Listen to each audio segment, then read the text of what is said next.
Los Angeles, California at the STAPLEVERSE WRKSHOP episode number 2. I'm joined by, of course, the man, the myth, the legend, Jeff Staple, as well as today's featured guest, Zaid Kirdsey. We got an absolute banger for you all. Let's get right into it.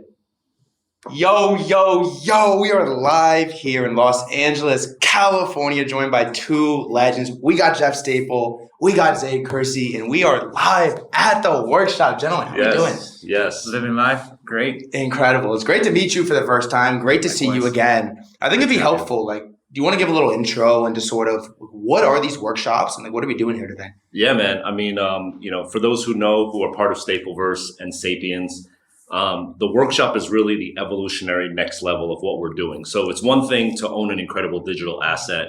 Maybe that digital asset has like a physical pairing, which we've been seeing. But I started to think about what happens if I start opening up the Rolodex of the people that I know and admire and am inspired by, and allowing you guys sitting at home or on your phones to actually listen in to how we're able to do what we do, both in his career as well as my career. We always try to have somebody guide us along the way. So that's TG over here in the house for that.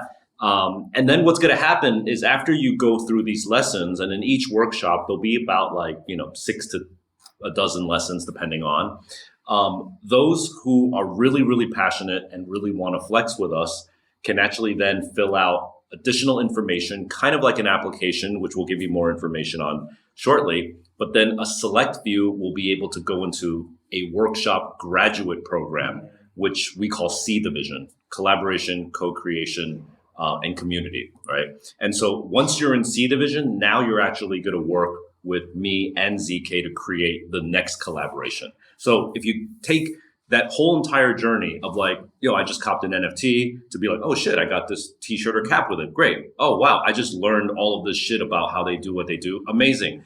And then for a select view, I'm actually creating the next collaboration. That to me is how you unlock Web3 to its fullest potential. That's incredible. And I can only imagine how many people at one point in their life have said damn, to be a fly on the wall in Stable Pigeon Production Lab.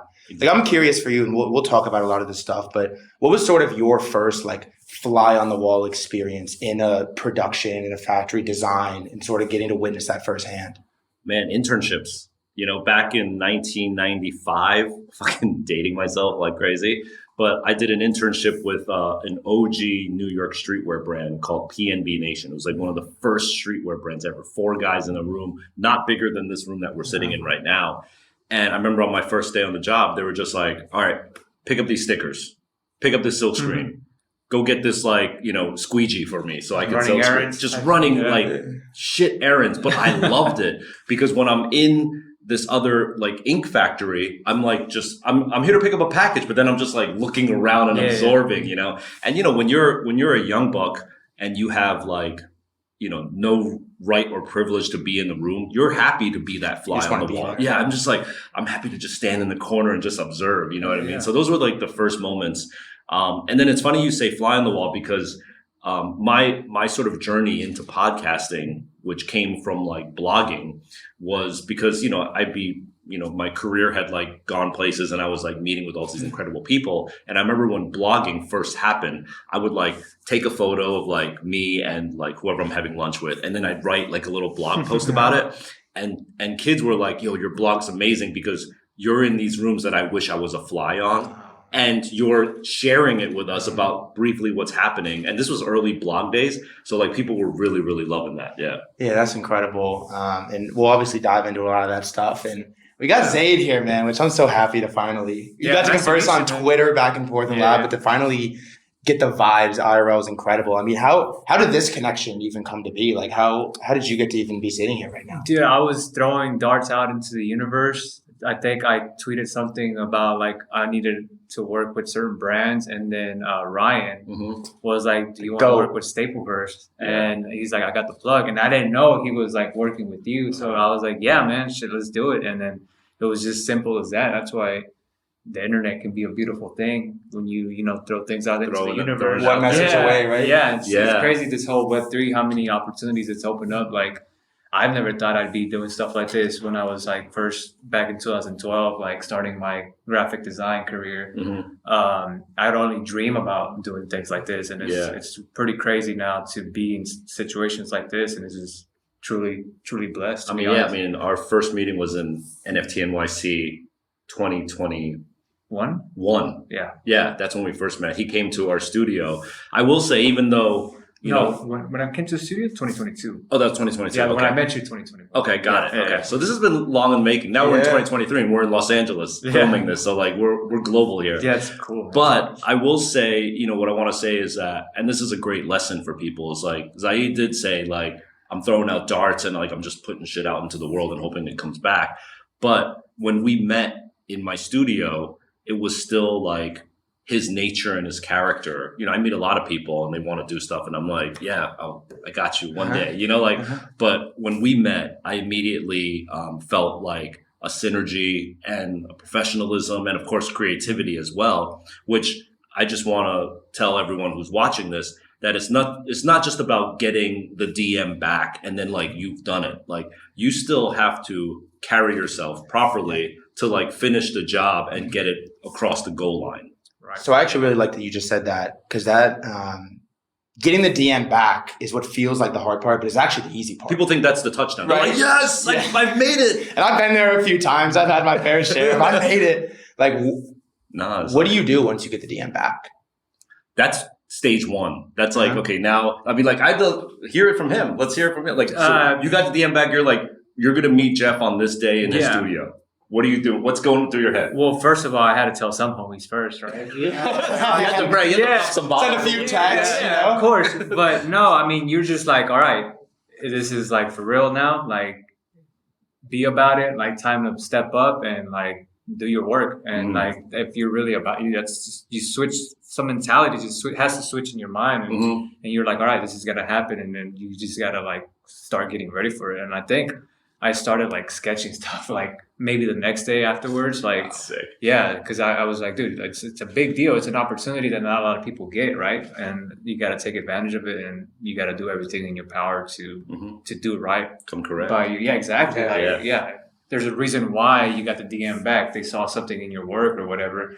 So you got to go and prove that in real life, real person. I love that. So how do you typically approach these like partnership collaborations? Like, how do you know when it's the right situation? I want to work here. I don't want to work here. Like, how do you? It's shit I like, man. It's things I like. Yeah, I like. I'm not to throw anybody under the bus, but like, there's this brand with the crocodile that wanted to work with me for like NFT stuff, but like, I just kind of wasn't vibing with the art. You know what I'm saying? So like, that's respect, though. Like I could have gotten a bag, but to me, it's like I have to, if I'm gonna get a bag from the art.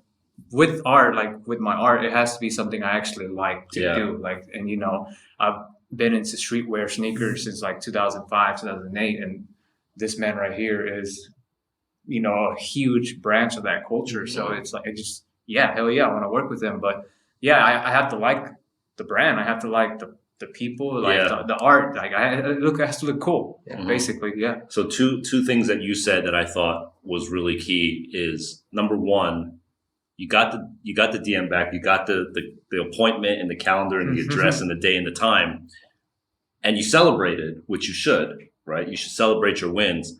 But then, similar to sports, when like you make the touchdown, you spike the ball, you do the dance, there's another play that's about to happen. You don't have to defend that, right? And so what you said about like, all right, celebrated, texted the homies, but now it's time to actually like get mentally prepared for the task at hand. That's number one. That takes incredible wherewithal. And then the second thing is that you started getting busy right away, whether it's like brainstorming or putting stuff down on paper or pad to show me. But like that kind of proactiveness is what I would call it. Like you were proactive about it. I've met some people that were like, they get the DM, they sit in the meeting and they're just like, all right, what you got for me? It's like, wait, what? What do you mean? What do I got? Like, let's have a conversation.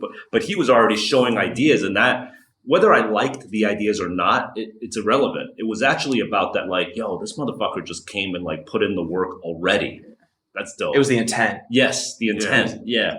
So how does that normally work? Like when you get the DM back, or you get an idea, a creative idea pops in your head. Like, do you instantly sort of brain dump, sketch, get everything out as fast as possible? Do you go like rubrics? Like, how do you typically approach that? It definitely depends on the situation, but with something like this, they kind of gave me an idea of like what it was going to be, and I just kind of started just sketching random stuff, like just letting the juices flow and kind of going with like the idea that I was given, and I just kind of did my own thing on the iPad. But really, it's the hardest part is starting, like you said, being proactive, and a lot of people miss that part. But once you like actually sit down and you have like your thing in front of you and you start just even like randomly doing whatever, it just comes a lot easier. And it's just like you said, being proactive is like key, like actually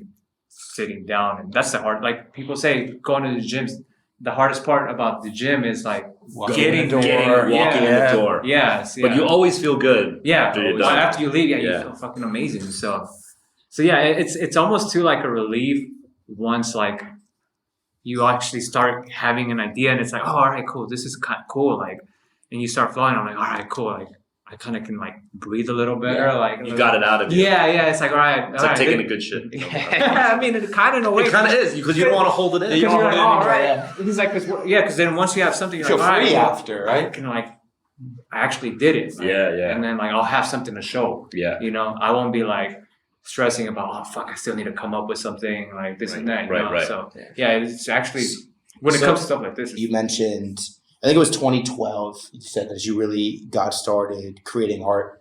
I kind of want to rewind there, but even prior to that, like I want to know like what your childhood was like, what your upbringing was like, and sort of how did those events shape to where you even got in 2012 when you then started creating? Yeah, man. So I actually was born in Mexico, a town called Puente de Isla. That's where I was born, but then I lived like in another little town kind of like 30 minutes away from that, and it was literally like 200 to 250 people max. Wow. Like literally dirt poor. Like I'm talking about like once a week they would fill these like big tanks on the roofs, and that's like all the water you would get for the week to like shower and stuff like that. So you're talking like it's basically a village. It's a village, basically. Yeah, there's electricity. No. Like if the main like restaurant we had was just a lady that used to sell pozole like at her house like on the weekends, and that's like where you would go like for dinner, like if you wanted to go out and eat. But yeah, no, like uncles that worked on fields like farming like corn and stuff like that. Like, so yeah, I was there till second grade, which is like 7 years old or something like that. And so my dad actually used to live here though in LA in the 80s, but then he moved to Texas, and I don't know how that man did it, but he somehow managed to get a green card, and then he started fixing us, my mom and my brother and me. And 1998 is when it all happened. We flew in, we landed in San Antonio, Texas. I'll never forget, it's the first time flying. I was like terrified. I was like, dude, like, what is happening? What is happening?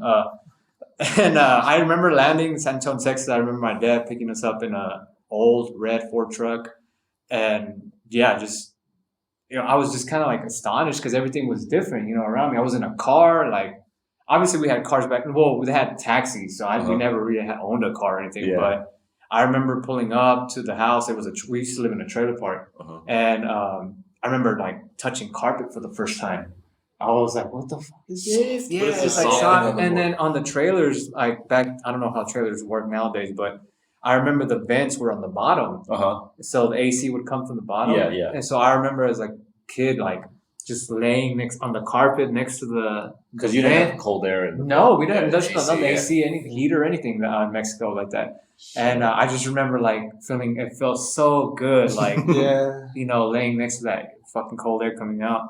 And I just like remember my parents had to get like gifts from like the Salvation Army, like the first year we were there. We were pretty poor, but my dad's always been like a hard worker, and I think I picked up that grind mentality from him, because like I can honestly say he still is like a great man that cared about his family and like always put his family first. And I obviously we didn't have like the best stuff growing up, but like he provided what he could, and I think that made me realize like the value of things and whatnot. What were some early jobs that you had? Early jobs.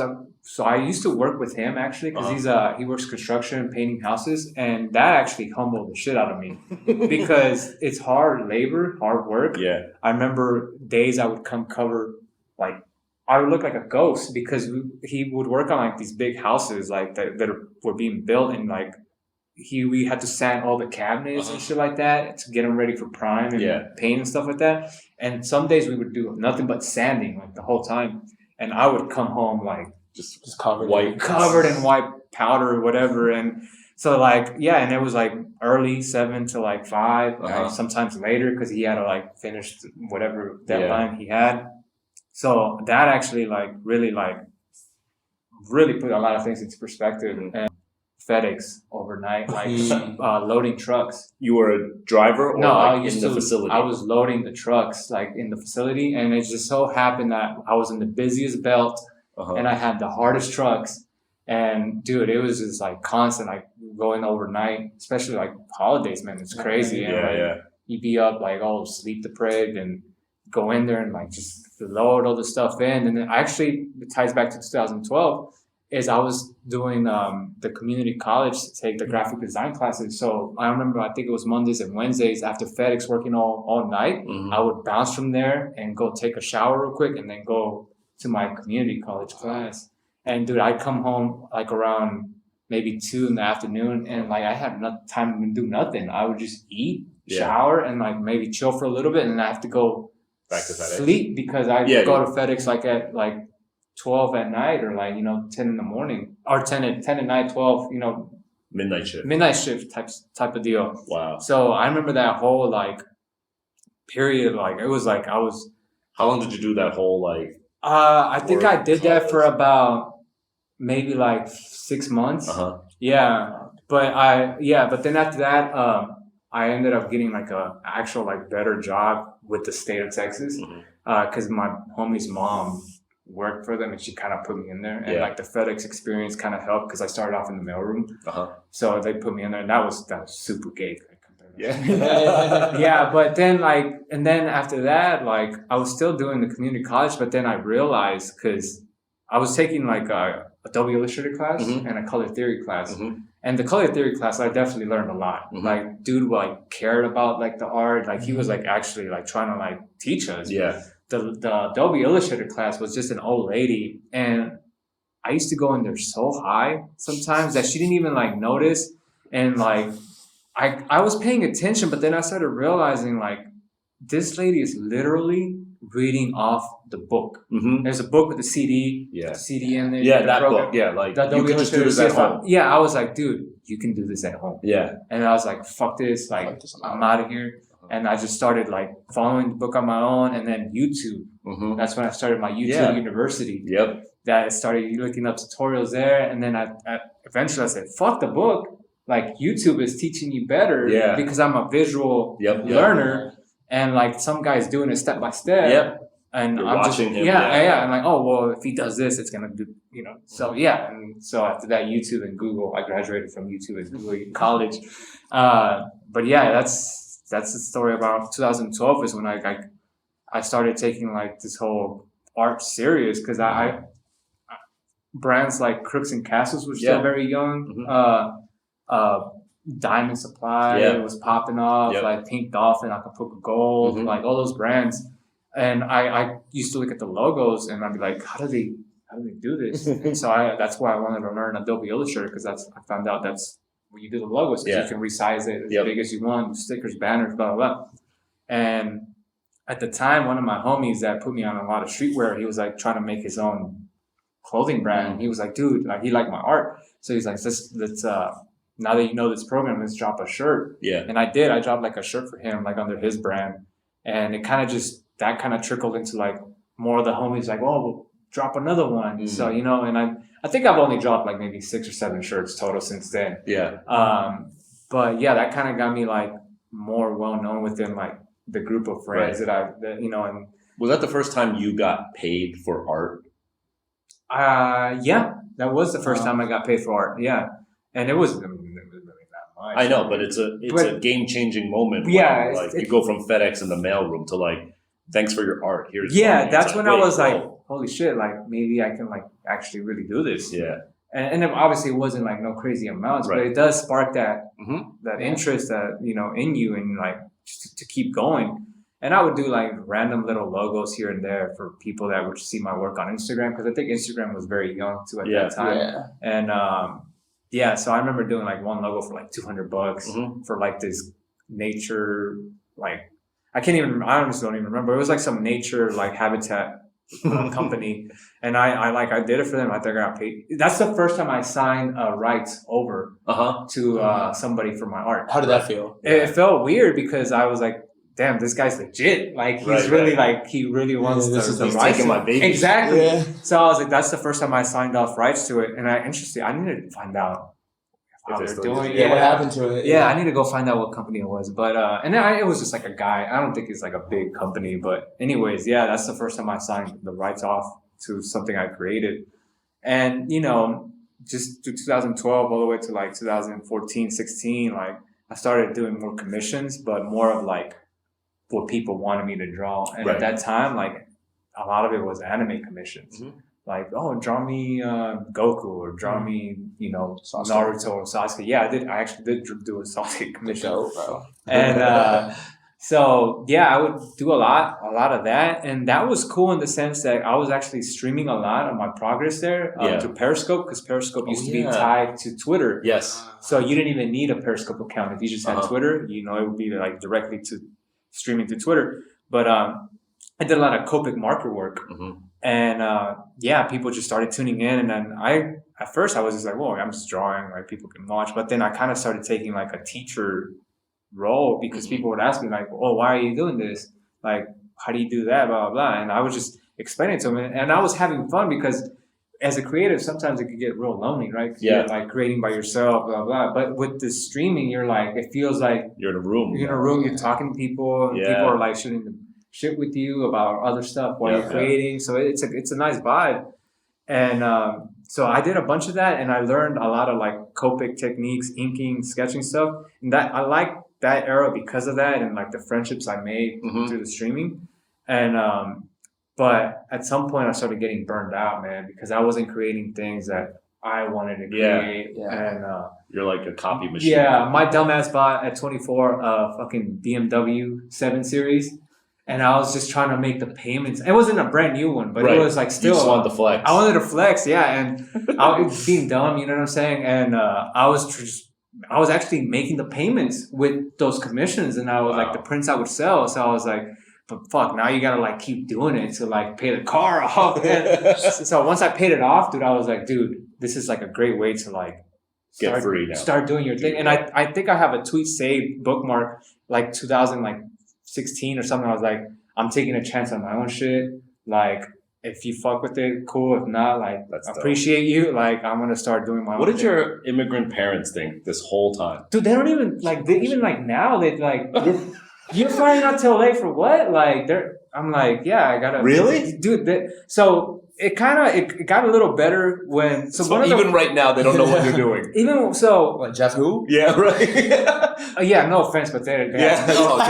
I'm not big in Mexico. But yeah.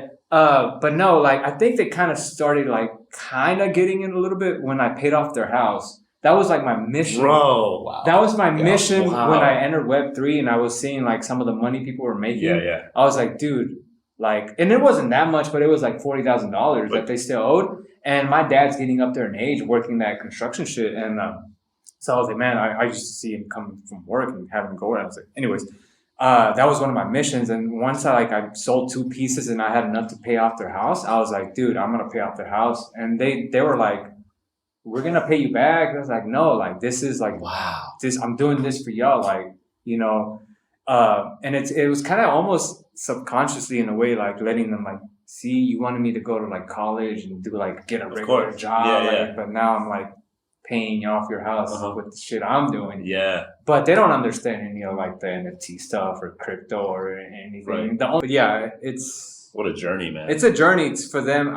honestly, my dad's more like nonchalant. He's like, whatever. Like, he's probably doing something. They're just like, don't They get probably think like he's selling drugs. He's like, no, that's the only thing. They're like, don't get drunk. Don't just be careful out there. If you do anything, like, don't make sure you know what you're doing, type of thing. But they're like, they don't really understand that the concept of like you flying me out to like do something like this to them is like, why is that guy flying you out? Like, right. Yeah, what's going on? Yeah. You don't know about the back room. So it's to them they're kind of like skeptical, I guess. Like, I mean, the proof is in the pudding. Like, I was able to pay off their house. And I showed them like look, this is what this thing sold for. And I guess to them, like, it's kind of hard to believe that somebody will pay that much for like a piece of art of their kid that used to be a demon back in the day. Like, so it's been interesting, but I think slowly they're getting it. But another reason or why my mom actually kind of believes it now too is like, I've been able to like treat them to a lot of things like they've always wanted to do. Like, my mom wanted like a greenhouse for her succulents. She likes plants a lot, and I was like, don't worry about it. Like, I'll pay for it. You got her a greenhouse too. Yeah, so I got her built like a nice greenhouse. Wow, dude. Because she loves plants, and she wants me to have kids already, man. My brother to have kids, but like the plants are like her baby. So I'm like, I could do this for now. I don't know if I can have kids yet. But so like I'll do stuff like that just because I think back like the sacrifices that they've done for me, and like it's just like it's just worth it to me, like to give back to them, and especially my dad too. Like he's done so much for me. Like so it's amazing.